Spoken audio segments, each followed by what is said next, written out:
Mary, who at the beginning listened with a face which was a dream of allurement and irony, sneering now and again, at the end of the sermon becomes livid with rage. She realizes that although Jesus does not look at her, he is speaking to her. She becomes more and more livid and rebellious, and at last can resist no longer. She spitefully envelops herself in her veil, and followed by the glances of the crowds jeering at her, and by Jesus' voice, which pursues her, she runs down the slope of the mountain, leaving strips of her dress on the thistles and dog-rose bushes growing on the edges of the path, laughing out of anger and mockery. I see nothing else, but Jesus says, "You will see more." On the 29th of May, 1945, she writes, Jesus resumes, "You are indignant at what happened. For 2 days our shelter, which is well above the mud, has been upset by Satan's hiss. It is therefore no longer a shelter, and we will leave it. But I wish to conclude this code of the most perfect in this wide and bright horizon. God really appears here in the majesty of the Creator, and watching his marvels we can firmly believe that he and not Satan is the master. The evil one could not create even a blade of grass, but God can do everything. This should comfort us. But you are already in the sun. You are all already in the sun, and that is harmful. Spread out on the slopes where there is shade and it is cool. Have your meals, if you wish so. I will speak to you again on the same subject.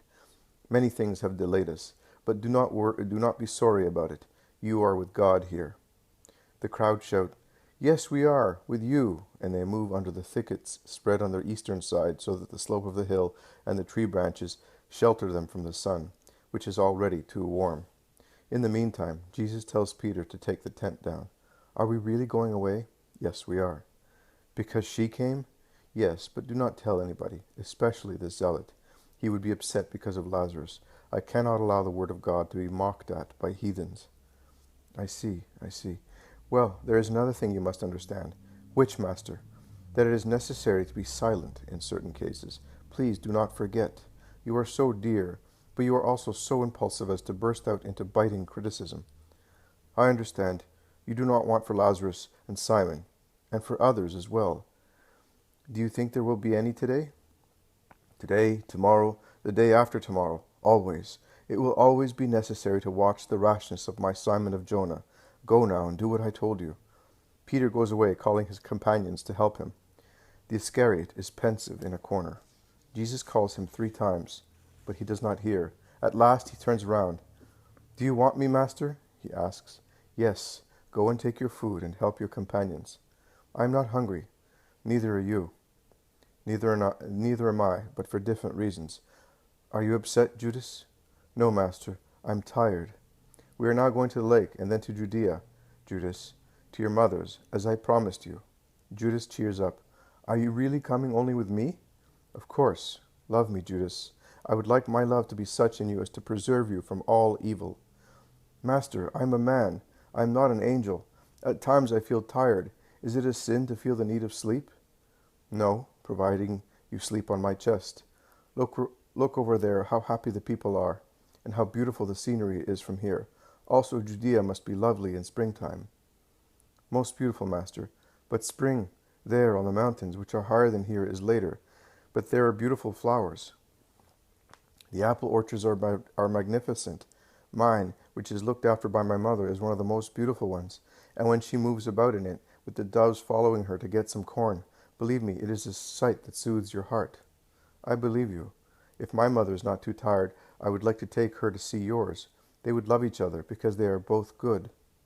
Judas, drawn by this idea, cheers up, and forgetting that he was not hungry and he was tired, runs happily to his companions, and tall as he is, he undoes the topmost knots without any trouble, and eats his bread and olives as happy as a child. Jesus looks at him pitifully, and then goes towards the apostles. "Here's some bread, Master, and an egg. I got that rich man over there, the one wearing the red tunic, to give me it. I said to him, 'You listen and you are hungry. He speaks and is exhausted. Give me one of your eggs. It will do him much more good than it would you.'" "Peter!" "No, Lord, you are as pale as a baby sucking from an empty breast, and you are becoming as thin as a fish after the mating season. Let me see to it. I do not want to have to reproach myself. I will put it under these warm ashes of the faggots I burnt, and you will eat it. Don't you know it is how many? Most certainly weeks that we have been feeding on bread and olives and a little milk. One could say that we are purging ourselves, and you eat less than everybody and speak for everybody. Here's the egg. Take it while it's warm. It will do you good. Jesus obeys, and seeing that Peter is eating bread only, he asks, "And what about you? Where are your olives?" "I need them for after. I promised them." "To whom?" "To some children. But if they are not quiet until the end, I will eat the olives and give them stones, that is, blows." "Very good indeed." I will never do that. But if we don't say so, I got so many blows myself, and if they had given me all the ones I deserve for all my pranks, I should have had 10 times as many. But they do you good. I'm like this because I got them. They all laugh at the apostle's sincerity. "Master, I would like to remind you that today is Friday, and that these people, I do not know whether they will be able to get food in time for tomorrow or to reach their homes," says Bartholomew. "That's true, it's Friday," several of them say. "It does not matter. God will provide. But we will tell them." Jesus stands up and goes to his new place in the middle of the crowds spread in the thickets. "First of all, I wish to remind you that this is Friday. I say that those who are afraid they cannot reach their homes in time and are not in a position to believe that God will provide food for his children tomorrow should go away at once, so that they will not be still on the road at sunset." Of all the crowds there, about 50 people get up. All the others stay where they are. Jesus smiles and begins to speak. You heard that in the old days it was said, 'You shall not commit adultery.' Those who among you have heard me in other places know that I have spoken about that sin several times. Because, look, as far as I'm concerned, it is a sin not for one person only, but for 2 or for 3. I will make myself clear. An adulterer sins with regard to himself. He sins with regard to his accomplice, and sins causing the betrayed wife or husband to sin. They may in fact be led to despair, or to commit a crime. That with regard to the accomplished sin. But I will say more. I say, not only the accomplished sin, but the desire to accomplish it is already a sin. What is adultery? It is to crave for him who is not ours, or for her who is not ours. One begins to sin by wishing, continues by seduction, completes it by persuasion, and crowns it by the deed. How does one begin? Generally with an impure glance, and that is connected with what I said before. An impure eye sees what is concealed from a pure eye, and through the eye, thirst enters the throat, hunger enters the body, and fever the blood. A carnal thirst, hunger, fever. Delirium begins. If the person looked at is honest, the delirious looker-on is left alone on tenterhooks, or will denigrate in revenge. If also the person looked at is dishonest, he will reply to the look, and the descent into sin begins. I therefore say to you, if a man looks at a woman lustfully, he has already committed adultery with her, because his thought has accomplished the deed of his desire. If your right eye should cause you to sin, tear it out and throw it away. It is better for you to be without one eye than to be thrown into the infernal darkness forever. And if your right hand should cause you to sin, cut it off and throw it away, for it will do you less harm to lose one part of you than to have your whole body go to hell. It is true that it is written that deformed people cannot serve God in the temple. But after this life, the deformed by birth who are holy, and those who are deformed out of virtue, will become more beautiful than angels, and will serve God, loving him in the happiness of heaven. It has also been said to you, anyone who divorces his wife must give her a writ of dismissal. But that is to be condemned, for it does not come from God. God said to Adam, "This is the helpmate I made for you. Be fruitful, multiply, fill the earth, and conquer it." And Adam, full of superior intelligence, because sin had not yet dimmed his reason, made perfect by God, exclaimed, "This at last is bone from my bones, and flesh from my flesh. This is to be called woman, that is, another eye, because this was taken from man. This is why a man leaves his father and mother, and joins himself to his wife, and the two become one body." And in an increased splendor of light, the eternal light approved, smiling, Adam's word, which became the first indelible law. Now, if owing to the ever-increasing hardness of man, the human lawgiver had to give a new law, If owing to the ever-increasing inconstancy of man, the lawgiver had to put a restraint and say, if you have dismissed her, you cannot take her back, that does not cancel the first genuine law, passed in the earthly paradise and approved by God. I say to you, whoever divorces his wife, except for the case of fornication, exposes her to adultery. Because what will the divorced woman do in 90% of the cases? She will get married again. With what consequences? Oh, how much there is to be said about that. Do you not know that you can cause involuntary incests by such system? How many tears are shed because of lust? Yes, lust. There is no other name for it. Be frank. Everything can be overcome when the spirit is righteous, but everything is an excuse to satisfy sensuality when the spirit is lustful. Woman's frigidity, dullness, ineptitude for housework, shrewish tongue, love for luxury, everything can be overcome, also diseases and irascibility, if one loves holily. But as after some time one does not love as on the first day, what is more than possible is considered impossible, and the poor woman is thrown onto the road, and to perdition.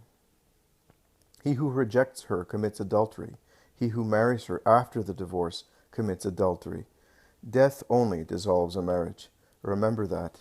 And if your choice is an unhappy one, bear the consequences as a cross, being both of you unhappy, but holy, without making also the children unhappy, as they are innocent, and suffer more because of such unfortunate situations.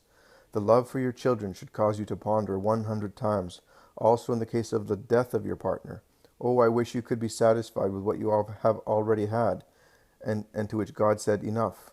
I wish you, widows and widowers, realized that death is not an attenuation, but an elevation to the perfections of parents. To be a mother in the place of a dead mother, to be a father in the place of a deceased father, to be two souls in one, and receive the love for the children from the cold lips of the dying partner, and say, go in peace, without worrying for those who are born of you. I will continue to love them on my own and on your behalf. I will love them twice, and will be their father and mother, and they will not suffer the unhappiness of orphans, neither will they feel the inborn jealousy that the children of a remarried consort experience with regard to him or her who takes the sacred place of mother or father, called by God to a new abode. My children, my sermon is drawing to its end, as the day is nearing its end, while the sun is setting in the west.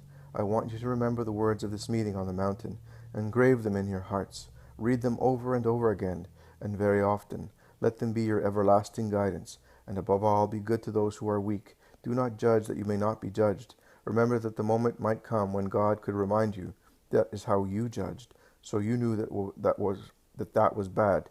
You therefore committed a sin, knowing what you were doing. You must now pay for it. Charity is an absolution. Be charitable to everybody and in everything. If God gives you so much assistance to keep you good, do not be proud of it, but endeavor to climb the full length of the ladder of perfection, and give a hand to those who are tired or unaware, and to those who are easily disappointed. Why do you observe so diligently the splinter in your brother's eye, if first you do not go to the trouble of taking the plank out of your own eye? How dare you say to your brother, let me take the splinter out of your eye, while the plank in your eye is blinding you? Son, do not be a hypocrite. Take the plank out of your own eye first, and then you will be able to take the splinter out of your brother's eye, without ruining him. As you avoid being uncharitable, avoid also being imprudent. I said to you, give a hand to those who are tired or unaware, and to those who are easily disappointed. But if it is charity to teach the ignorant, to encourage the tired, to give new wings to those whose old ones are broken,